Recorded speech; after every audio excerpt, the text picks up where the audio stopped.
好，来继续来看屏东琉球节的渔船生气风号出海掠乌昂床。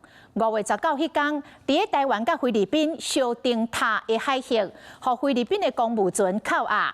船长是紧急通报化救人，家属是心肝火倒。那外交部马上来催侨，渔船伫咧东港的中大风放倒来，昨日已经平安回到东港。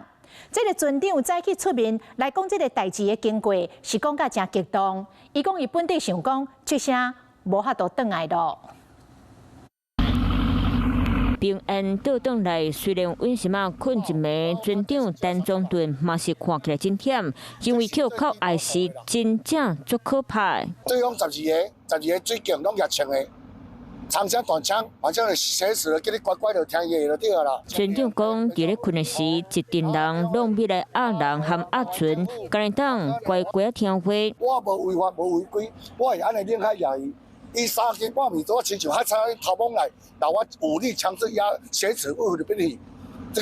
人甲船扣扣押，对方佫讲要爱赎金，经赶紧通报化救人。屏东琉球节渔船生气风号进前出海掠乌昂床。5月19报名差不多1点，来到阿美岛东北东13海里作业。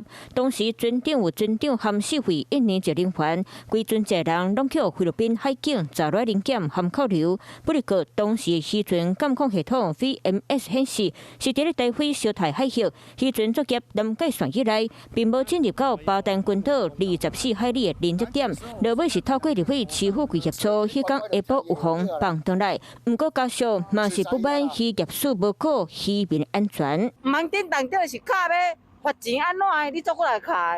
啊，若是即个代志，你一定爱赶紧互家属知影，一时间互人赶紧去找，啊无你联络海事的紧去甲互伊。家属讲，台菲小台海域渔权证据已经是久长以来问题，希望政府会当加强和隔壁国的渔业协商，保障渔民讨海掠鱼的安全。